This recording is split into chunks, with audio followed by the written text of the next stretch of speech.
Selamat sejahtera Puan.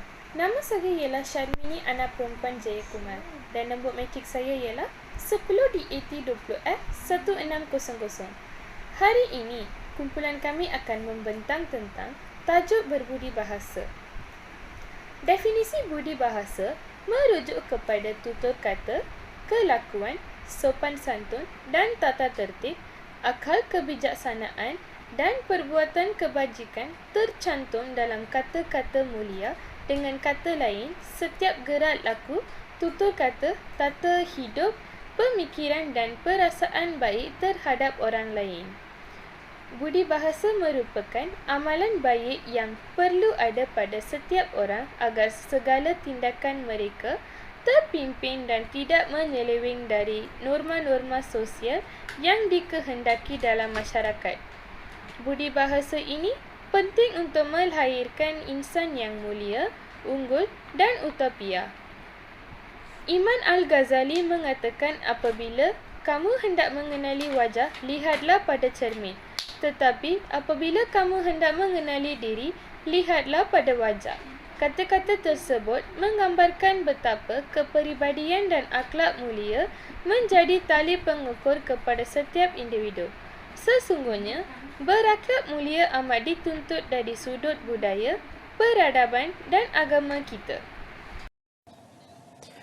Polis membuka 10 kertas siasatan membabitkan kes memuat naik status menghina yang di-Pertuan Agong Al-Sultan Abdullah Riayatuddin Al-Mustafa Billah Shah di laman media sosial. Menurut Timbalan Ketua Polis Negara Datuk Mazlan Mansur, setakat ini pihaknya telah menahan 5 individu berhubung kes terbabit dan kesemuanya masih dalam tempoh reman untuk siasatan lanjut. Ya, manakala 5 lagi individu sedang diburu dan dipercayai masih berada dalam negara.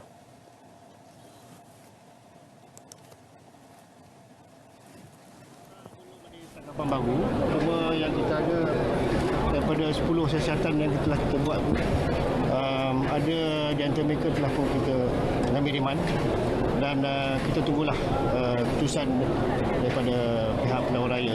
Kemudian Polis percaya yang lain masih berada dalam negara? ya, kita percaya masih ada je. Mengenai seorang daripada suspek yang memiliki kad OKU, Datuk Mazlan berkata, meski individu berkenaan boleh mendakwa dirinya mempunyai masalah kesihatan, namun segala keputusan akan ditentukan mahkamah. Siasatan kesemua kes akan dibuat mengikut Seksyen 41A Akta Hasutan dan Seksyen 233 Akta Komunikasi dan Multimedia 1998. Sementara itu, dalam kes berasingan, Datuk Mazlan memberitahu pihaknya dalam proses memanggil penganjur Perhimpunan Haram di Ibu Negara baru-baru ini selepas menerima laporan mengenainya.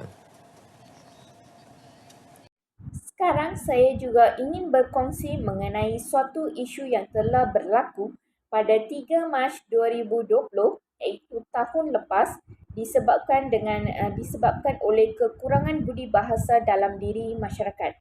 Sebelum itu saya ingin menyatakan di mana saya mendapat ketahui mengenai isu ini. Isu ini saya dapat melalui sumber internet iaitu laman webnya yang bernama Suara Sinar. Ia menyatakan bahawa adakah rakyat Malaysia masih berbudi bahasa? Di media sosial, setiap orang langsung tidak menghiraukan pendapat dan perasaan orang lain apabila hendak mengatakan sesuatu perkara. Manusia menjadi kurang ajar apabila ia miskin adab dan tidak lagi menghormati orang lain.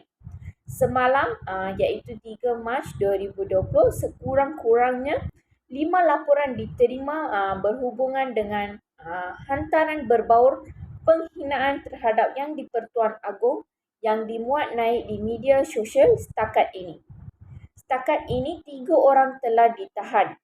Kes disiasat mengikut Seksyen 41A Akta Hasutan iaitu kecenderungan menghasut dan Seksyen 233 Akta Komunikasi dan Multimedia 1998 iaitu penggunaan tidak wajar, kemudahan rangkaian atau perkhidmatan rangkaian.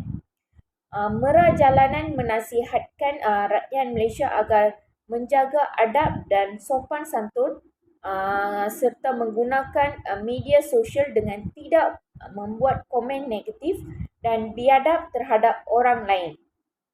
Selepas sekian banyak penghinaan begini terjadi, merak jalanan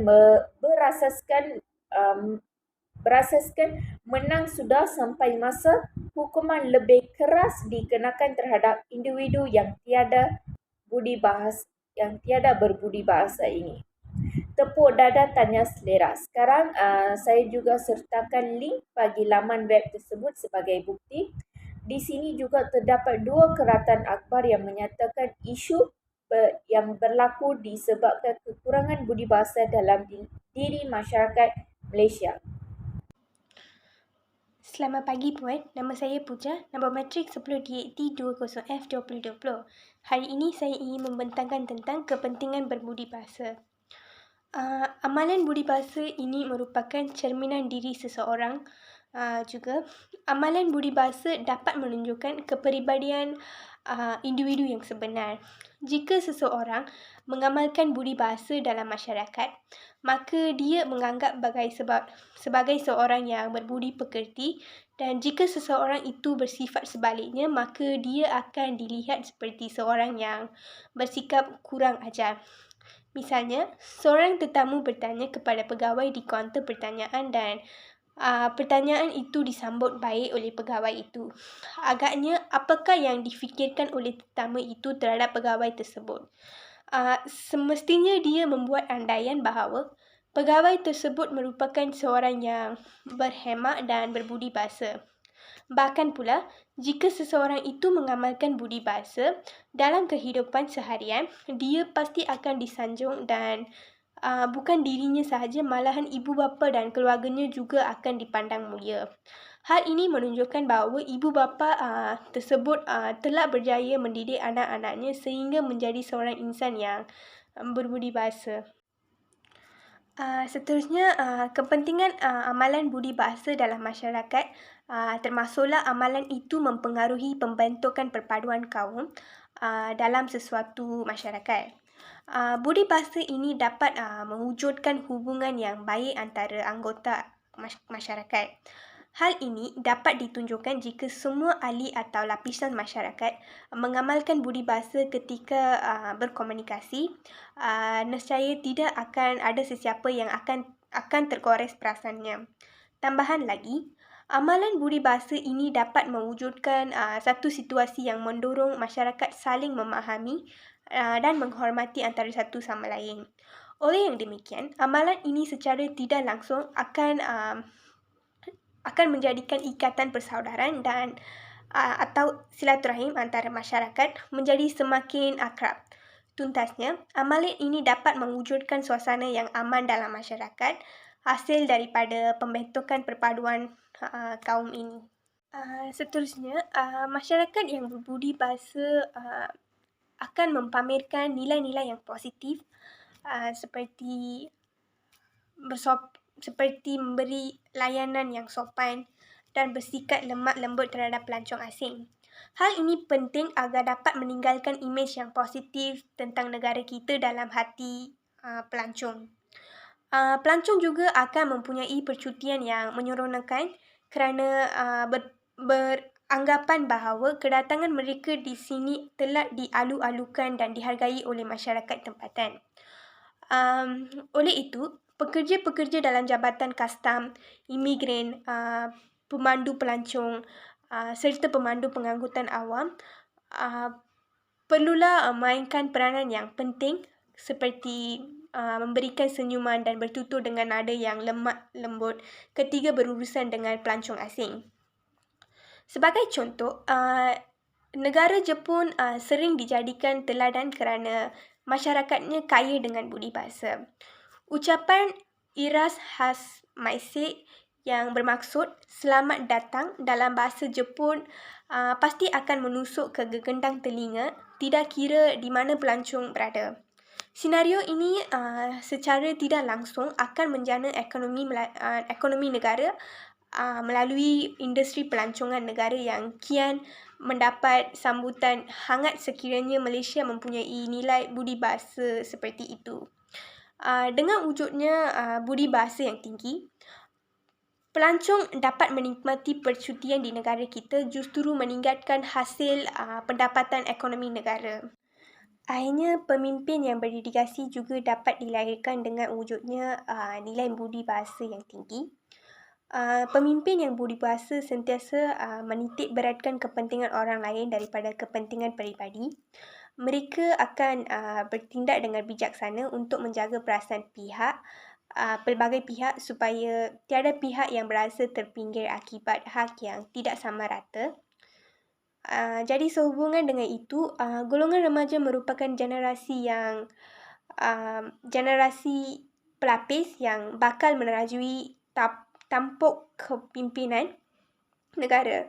Oleh itu, budi bahasa seperti menghormati orang tua, bertutur dengan sopan, bertolak ansur, dan amalan tolong-menolong perlulah dijadikan panduan dalam kehidupan mereka supaya mereka dapat menjadi seorang pemimpin yang berdedikasi dan berkarisma. Hal ini juga akan meningkatkan imej negara kerana pemimpin-pemimpin dari negara lain akan kagum dan menghormati negara kita. Dengan itu, hubungan diplomatik bagi menjamin kemajuan dan keselamatan negara juga dapat dijalinkan dengan mudah. Bukan itu saja, negara kita akan dipandang tinggi oleh negara lain kerana mempunyai nilai budi bahasa yang tinggi dalam diri masyarakat Malaysia.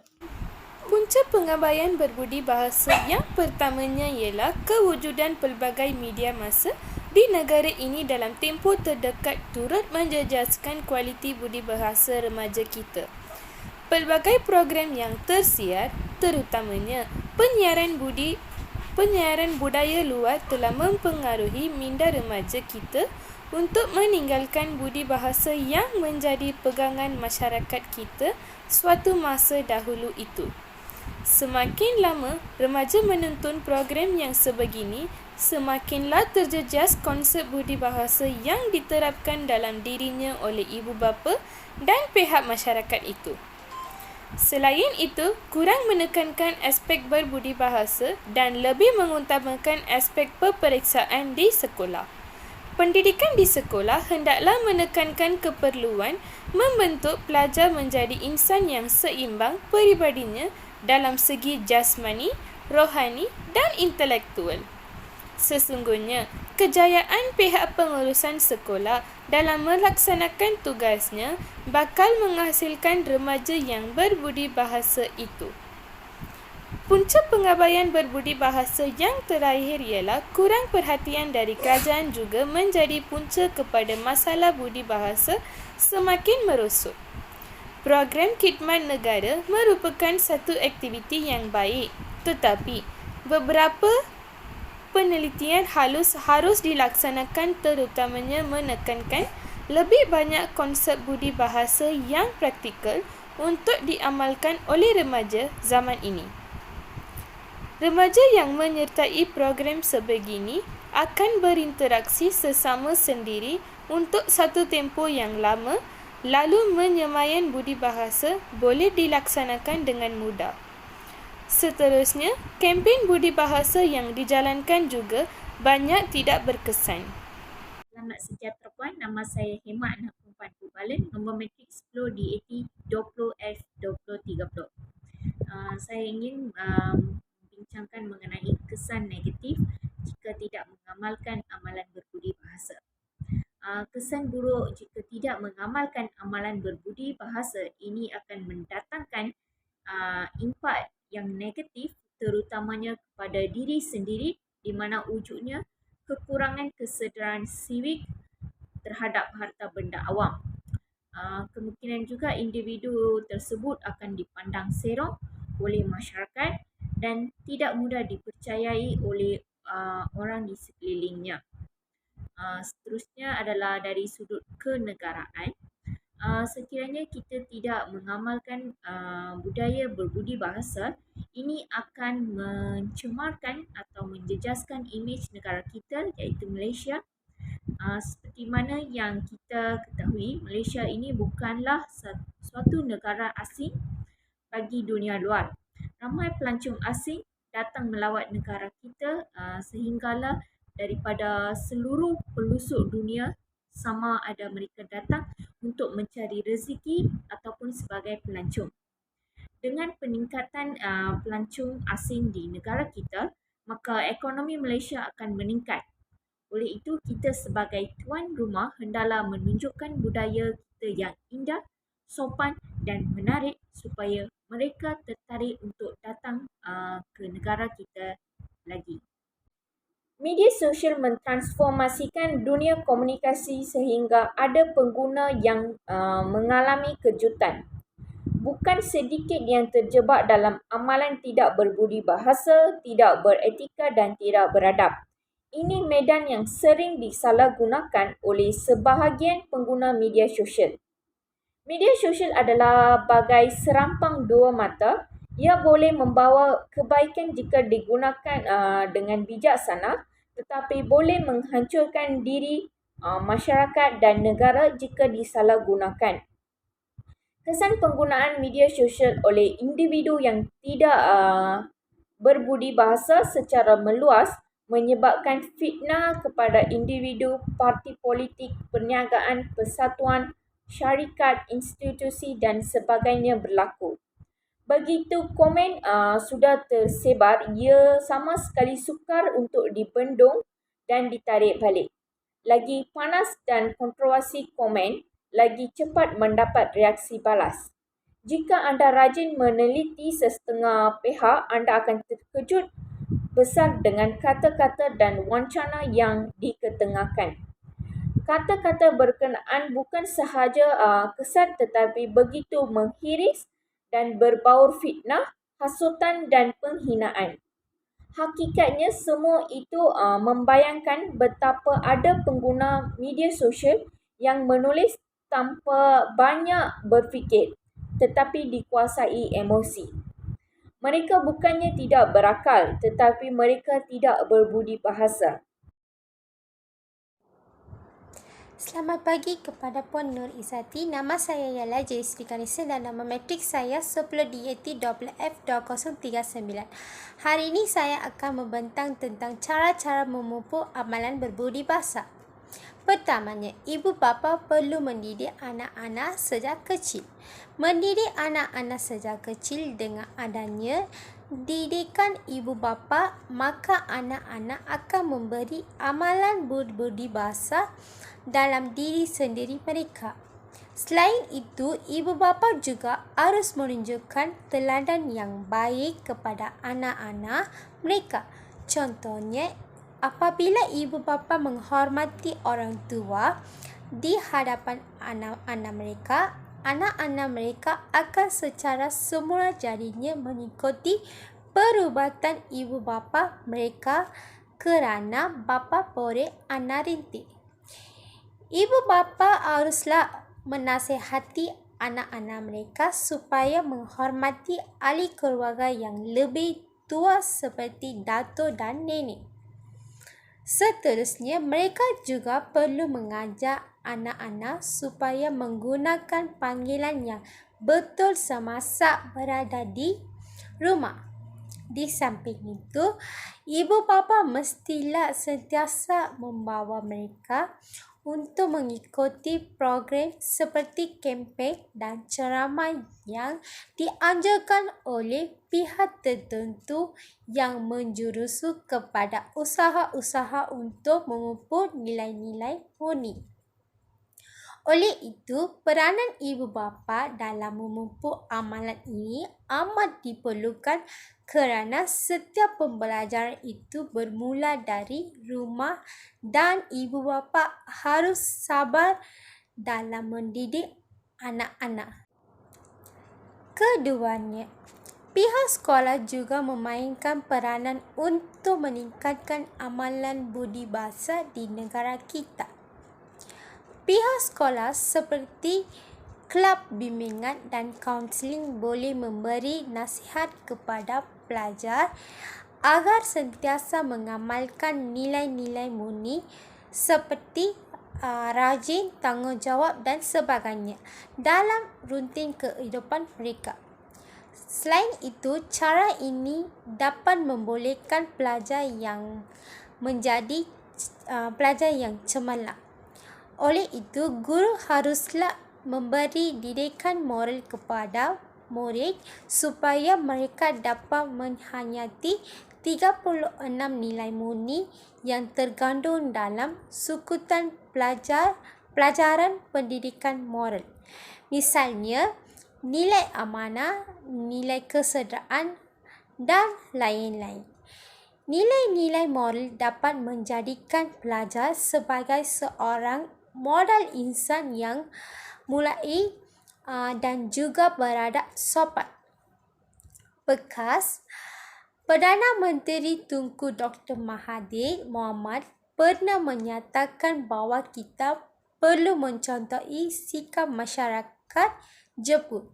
Walaupun negara mereka semakin maju, namun masyarakatnya masih mengekalkan nilai-nilai murni di samping mengamalkan budaya dan adat resam bangsa mereka. Di samping itu, mereka percaya bahawa dengan mengenali asal-usul bangsa serta mereka dapat melahirkan rakyat yang semangat cinta akan negaranya. Semangat inilah bawa negara mereka kepada kemajuan kerana rakyatnya sanggup berkorban jiwa dan raga demi negara yang tercinta. Jelaslah bahawa dalam usaha untuk memupuk amalan berbudi bahasa, sekolah memainkan peranan yang penting juga. Ketiganya, pihak kerajaan boleh mengadakan kempen kesedaan atau ceramah. Kempen kesedaan atau ceramah untuk memberikan kesedaan kepada masyarakat supaya mereka dapat menyedari bahawa betapa penting sesebuah masyarakat yang perlu mengamalkan berbudi bahasa. Hak ini dikatakan demikian kerana kempen-kempen yang diadakan mampu menyedarkan masyarakat tentang kepentingan amalan ini di dalam kehidupan seharian kita. Selain itu, masyarakat pada hari ini lebih mudah dipengaruhi dan dikuasai dengan kempen-kempen yang diadakan. Contoh kempen yang boleh dianjurkan meningkatkan kesantunan berbahasa ialah kempen berbudi bahasa dan marilah berbudi bahasa. Selain itu, kempen berbudi bahasa dan nilai-nilai murni ini merupakan agenda penting kerajaan untuk menyematkan dan menyemai semula berbudi bahasa dan nilai-nilai murni ke dalam jiwa setiap rakyat Malaysia. Seterusnya, kempen ini haruslah dilakukan secara berterusan. Dengan ini, kita telah menjadikan amalan berbudi bahasa perketik sebagai satu asas dan tunjang dalam pelbagai dasar. Akhirnya, media massa. Media massa pada zaman kini, semua informasi-informasi yang berlaku di dunia ini mudah didapati kerana kemudahan seperti internet, televisyen dan banyak memberi kita peluang untuk mengetahui lain-lain yang berlaku pada masa sekarang. Selain itu, video atau iklan yang ditayangkan melalui media massa seperti televisyen berupaya untuk mempengaruhi sikap seseorang. Oleh hak demikian, sudah tentulah usaha untuk memupuk nilai-nilai ini boleh dilakukan melalui media massa. Seterusnya, untuk merealisasikan impian ini, pihak media massa haruslah bekerjasama dalam menyayangkan program ini dan sentiasa berjuang untuk kedaulatan negara. Seperti yang sedia kita maklum, televisyen menjadi daya tarikan yang popular dalam kalangan masyarakat di negara kita. Oleh itu, pihak syarikat televisyen haruslah sentiasa memaparkan kebaikan budi bahasa dan kepentingan nilai-nilai murni melalui iklan-iklan di televisyen. Jika pihak media massa tidak bekerjasama dalam mengatasi masalah ini, maka amat sukar untuk mewarak-warakan masalah yang sedang dihadapi ini kepada masyarakat. Oleh itu, pihak media massa menjadi tempat untuk mendapatkan pertolongan bagi menyelesaikan masalah ini. Kata perkataan yang berpayung yang ditembak. Itu saja daripada saya. Terima kasih. Kesimpulan yang dapat dirumuskan ialah orang yang banyak menabur budi hendaklah diteladani dan diambil sebagai iktibar kepada generasi muda yang bakal memimpin negara kita kelak nanti. Jika remaja masih tidak mahu berubah, sudah pasti masa depan negara ini akan mengalami satu zaman kegelapan yang panjang pula kerana budi bahasa merupakan asas kehidupan manusia sejagat. Kata pepatah, biar mati anak, jangan mati adat, yang menekankan betapa pentingnya kita mengekalkan budaya berbudi bahasa ini dalam merealisasikan hasrat negara untuk menjadi negara cemerlang, gemilang dan terbilang itu. Oleh itu, jelaslah bahawa orang pada zaman dahulu menyifatkan budi yang baik akan dikenang untuk selama-lamanya. Orang yang berbudi akan dikenang dan menjadi pedoman kepada masyarakat setempat. Setiap pihak harus bekerjasama untuk meningkatkan amalan berbudi bahasa supaya dapat melahirkan masyarakat yang berkualiti.